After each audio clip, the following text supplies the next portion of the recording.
오늘 이재명 대통령이 이 검찰 보안 수사권 폐지를 담은 형사소송법 개정안을 국무회의에서 의결했습니다.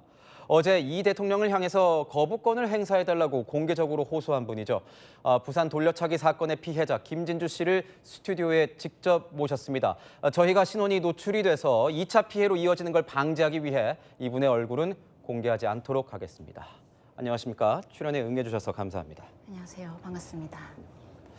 자, 오늘 국회에서 열린 이 보안수사권 폐지 토론회에 참석을 하셨습니다. 다시 보기 힘드셨을 텐데 김진주 씨에게 범행을 저지른 가해자의 검찰 조사 당시 영상을 시청을 하셨던 걸로 저희가 알고 있습니다. 저희도 일부 준비를 해봤습니다. 같이 보고 이야기 이어가도록 하겠습니다. 범행 이후에 피의자는 부산 살인사건, 부산 강간신앙사건 등을 검색한데요. 확인되는데 맞죠? 왜 검색하셨어요? 제에서 폰도 그렇지 그렇게 알고 있는데 그런 사람들은 왜 그렇게 했을까? 실수한테만 기억이 잘 안 하신다면서요? 네, 근데 뭐 어떤 분은 명백히 피해가 아니라고 하고 어떤 분은 기억이 안 난다고 하고 그렇게 선택적으로 생각하시죠? 경찰에서는 뭐 술에 취해 기억이 안 난다더니 지금 보니까 저 검찰 조사에선 돌려차기 사건 당시의 장면을 기억하고 있던 정황이 새롭게 드러난 것 같습니다. 네, 맞습니다.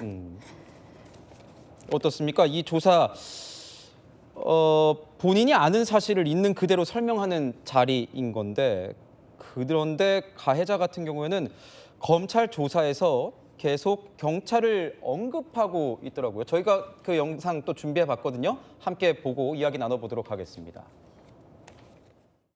손발이 내려있던 짚고 내려있다는 것도 선생님부터 저희가 알았고 본인이 말하지도 않았는데 본인의 입장을 대변해서 수사기관의 경찰관이 본인의 입장을 대변해서 말을 해줄 수 있었다는 게 저는 너무 의아하거든요.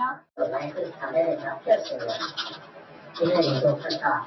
선생님 경찰관이 그런 얘기를 했는지 안 했는지 지금 확인 안 되는데 경찰 조사에는 그런 내용이 전혀 없어요. 본인의 말을 인정한다는 식의 그런 진술력은 전혀 없습니다. 그 얘기 좀 하지 마세요. 두 화면 보셨습니다. 우선 가해자는 강간 혐의의 핵심 증거였던 청바지에 대해 모르쇠로 일관을 했는데 경찰은 가해자 발언을 그대로 받아들여서 보니까 성폭행 혐의를 부실 수사했다 이런 장면이 좀 보이는데요. 어떻게 보셨습니까? 저는 이 영상이 바로 우리가 지금 겪게 되는 지옥이라고 생각을 합니다. 결국 보안 수사권이 폐지가 되면 일어날 일이라고 저는 생각을 하고요. 이 1심이 끝나고서 이 영상을 볼 수가 있었는데 이 1심이 끝나고서 이 보는 와중에 저는 이런 생각을 했어요. 여기 피해자도 있는데 조금만 더 물어봐 주시면 안 되나요? 이런 생각이 들었고 태어난이 이미 송치가 돼 있어서 저는 이 사건을 바로잡을 수가 없었기 때문에 이게 보안수사권이 폐지가 된다면 다른 분들에게 일상이 되는 지옥이라고 생각을 합니다. 그리고 뭐 물론 이제 많은 분들이 가스라이팅을 당하는 듯이 정치검사가 많다, 검사들은 다 나쁘다 이렇게 얘기를 하지만 저는 이렇게 추궁을 하고 이 가해자가 하는 말에 대해서 계속 집착하고 이거에 대해서 물어보는 검사님이 있었기 때문에 이 사건의 제목이 바뀔 수 있었거든요. 살인미수로. 그렇기 때문에 여러분들이 그냥 정치검사가 많다라고 생각하시는 건 옳지 않고 여러분들이 만날 분들은 정치검사가 아니다라는 말을 꼭 전해드리고 싶습니다. 검찰이 끈질기게 추궁을 했다. 맨 앞에서 본 영상에서도 보면 술에 취해서 기억이 안 난다고 했던 것 같아요. 경찰에서는. 그걸 받아들인 것 같은데 경찰이. 검찰 수사에서는 검찰 수사관이 계속 물어보고 추궁하고 그런 검색어를 본인이 검색을 해놓고서는 지금 왜 잡았대느냐 이렇게 얘기를 하면서 추궁을 하니까 아무 말을 못하는 장면이 있더라고요. 이런 걸 보면 피해자 입장에서는 어떤 생각이 좀 드세요? 사실 이 가해자가 전과가 18범이고 사실 재판장에 들어왔을 때부터 심상치 않았던 게 다른 가해자들이 있을 때는 죄송합니다 판사님 이런 식이라도 하는데 가해자는 언제 끝나지? 약간 이런 느낌의 태도를 보이고 있었어요. 그래서 이걸 이미 익숙해하는 가해자구나라는 생각을 했고 결국에는 우리가 이런 사례가 악용이 되는 이 사회를 만들어서는 안 된다고 생각하는데 지금 이 시점이 그걸 풀어준 상황이라고 생각합니다. 그런데 저는 아까 그 영상들을 보면서 가해자가 이 검찰 조사를 받으면서 이런 말을 많이 하더라고요. 경찰이 이렇게 말했다. 경찰이 이렇게 말했다는 식으로 마치 남이 얘기하는 식으로 얘기를 하던데 이거는 무슨 장면인 겁니까? 저는 이걸 너무나도 이 사법 체계를 잘 알고 있는 사람이라고 생각을 해요. 악용했다. 네. 그래서 회피하고 이 사람들이 얘기를 하면 여기서는 이렇게 회피하고 이런 걸 이미 너무 잘 알고 있었고 그게 어떻게 보면 사법 체계가 만든 괴물이 아닐까라는 생각을 합니다. 가해자 같은 경우에는 최근 수감 중에도 뭐 전혀 밤성이 없는 태도를 보이고 있다. 뭐 이런 기사가 전해지기도 했는데 조사 당시에 수사관한테는 뭐 사과를 하기도 했다고 하더라고. 저희가 영상으로 준비해봤습니다.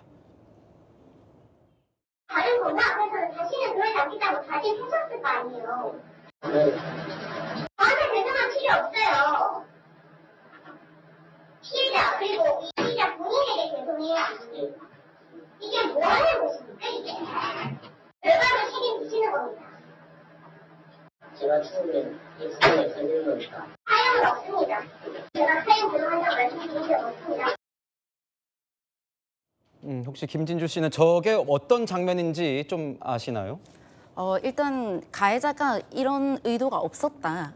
뭐 성범죄와 관련된 그리고 살인 미수와 관련돼서 이런 의도가 없었다라고 잡아떼는 상황이었는데도 불구하고 이 검사님은 이것에 대해서 바로 이렇게 인정하지 않고 근데 그때는 왜 그랬냐 이런 식으로 추궁을 하다 보니까 이런 뭐 계속 이제 기가 죽다 보니까 가해자가 검사님한테 제가 죄송합니다라고 했던 거고 거기서도 맞는 말을 하신 게 왜 저한테 죄송하다고 하냐 피해자한테 죄송해야지 사실 이거 맞는 말이잖아요.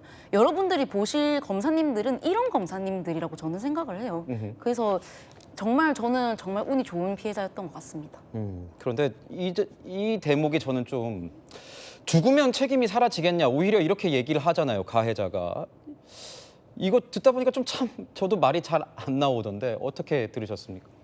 저는 아마 이미 가해자가 사형이 없는 이 사법 체계라는 걸 이미 알고 있어서 악용한 거라고 생각을 하고 굉장히 정말 비겁하다라는 생각이 들면서 결국에는 이 전과 18범이라는 이 전과자가 계속 이 교정이 되지 못하고 사회에 나오게 만든 이 국가도 방치한 잘못이 있다라고 생각을 해서 저는 이 분노를 참을 수가 없었던 것 같습니다. 참 마음이 그렇습니다. 대통령을 향해서 최근에 뭐 거부권을 행사해달라 이 형사소법 개정안 거부권 행사해달라 SNS에 글까지 남기셨어요. 어떤 심정으로 이 글까지 쓰신 걸까요? 뭐 사실 다들 안 해줄 거다라고 얘기를 했지만 그래도 저는 믿을 수밖에 없었던 게 다른 피해자분들이 눈에 아른거리기 때문에 그렇기 때문에 제가 가진 건 자존심밖에 없기 때문에 구걸해서 빌어서라도 거부권을 행사해 주셨으면 좋겠다라고 혼자서 희망 고문을 하고 있었습니다. 그런데 뭐 제가 오늘 국무회의를 보면서 이제 올라왔는데 뭐 헌법상 법리에는 뭐 위반되는 것이 없다 이런 식으로 하면서 조금 구차하게 넘어가는 비겁하게 넘어가는 모습을 보면서 아니 대통령이라면 이것에 대해서 거부를 하는지 찬성을 하는지 이와 관련돼서 확실하게 얘기를 해야 되는데 이거는 뭐 법상 뭐 맞지 않는 건 아닌 것 같은데요 라는 식으로 하는 걸 보고 굉장히 회피형 대통령이다라는 생각이 들면서 괜히 기대했다 괜히 믿었다 라는 생각이 들고 결국에는 이게 국민들을 대변하는 사람이라고 할 수 있을까? 감히 국민들을 대신해서 이 정책을 만들었다고 정치인들이 얘기하지 않으셨으면 좋겠습니다. 네, 피해자의 울분이다 보니까 좀 수위가 높은 표현도 있을 수 있습니다. 김진주 씨의 저희가 심정까지 들어봤습니다. 오늘 정말 힘드셨을 텐데 이렇게 나와주셔서 감사합니다. 앞으로 사법체계 새로 바뀌었으니까요. 다 함께 지켜보시죠. 고맙습니다. 감사합니다.